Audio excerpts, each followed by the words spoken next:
When you're a kid, you don't know real quality of movies. You don't know what's good or what's bad. If it just looked cool, it's fire. But growing up, we had a lot of trash ass movies.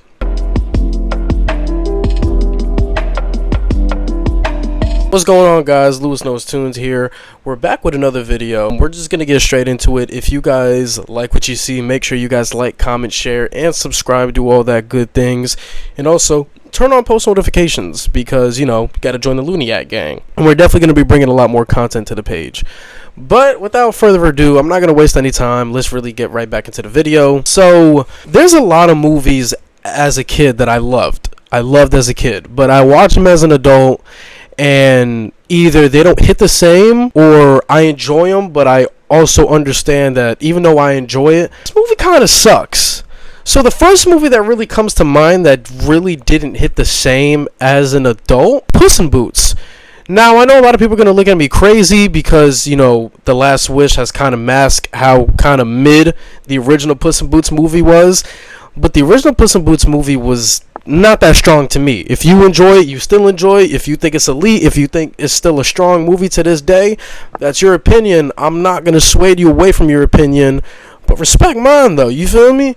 So every time I watch this movie, and I recently just watched it, and the intro of when Puss is in the bar and going over shit, I thought that was cool. I thought getting in the bar was cool, but I feel like the movie just goes downhill with Humpty Dumpty. Like, to me, Humpty Dumpty is a villain, but he's very annoying, not in a good way. Like, there's lovable villains that we think are annoying, like Lord Farquaad, like Rumpelstiltskin, people like that. But Humpty Dumpty is just annoying, and the more this movie goes, the more Humpty Dumpty just becomes super unbearable, and I can't rock with it. The backstory with Puss and Humpty Dumpty was cool, but overall, I feel like on execution and even the fight scenes and stuff, I didn't think Puss in Boots was a strong movie, and it just failed to capture my attention. The comedy was very dry. I personally just don't like the movie. I'll probably never watch it again as an adult. Probably will watch it again though.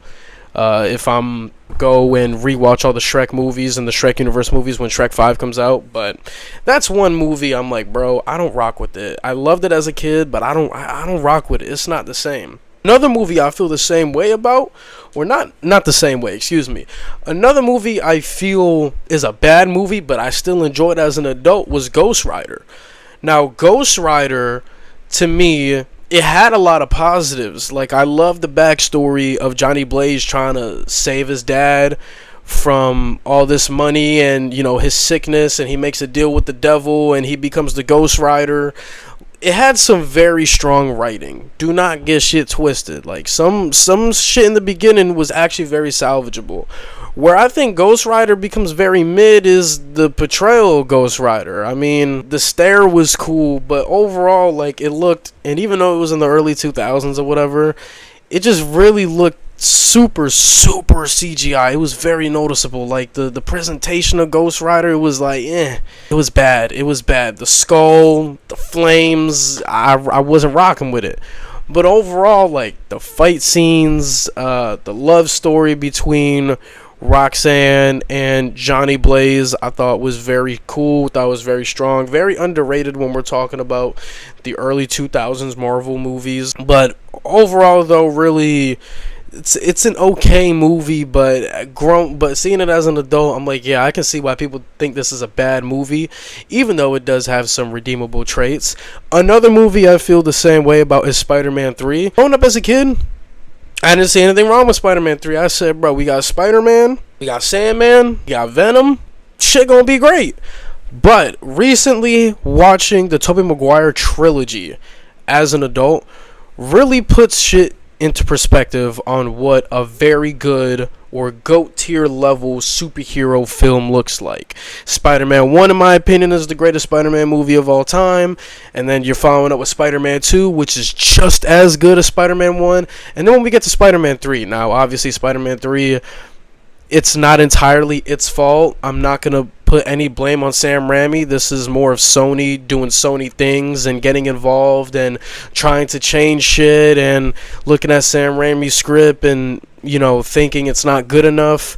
I will say this though, when it comes to Spider-Man 3, when it comes to the Sam Raimi movies, bro, the action is always going to be the same.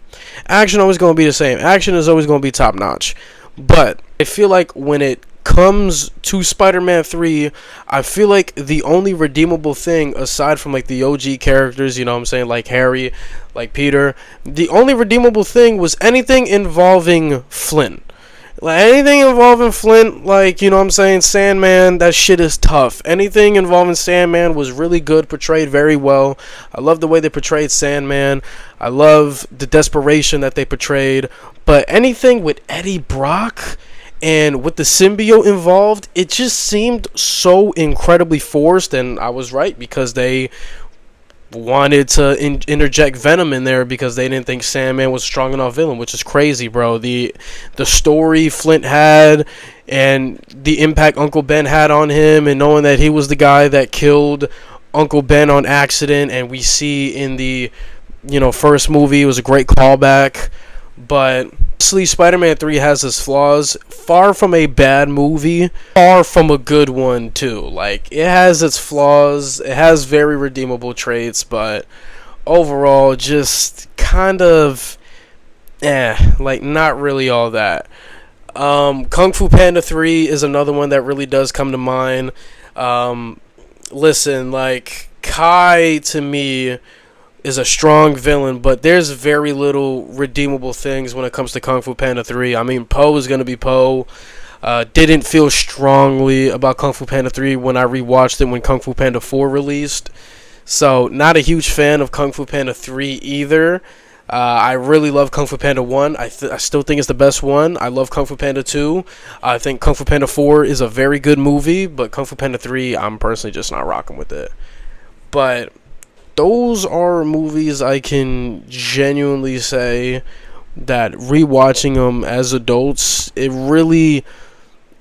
very different. It's very different, not in a good way either, because you can look at them and see like, like, I can see why people think this is kind of mid. So that's all I got for you guys today. If you guys enjoy the video, make sure you guys like, share, and subscribe to the channel. Turn on post notifications. Follow me on TikTok. Follow me on Instagram. And you guys let me know what are some movies that you see as an adult and you're like, I can kind of see why people don't rock with it. Well, that being said, I'll catch you guys on the next one. Peace. I love you guys. Stay safe.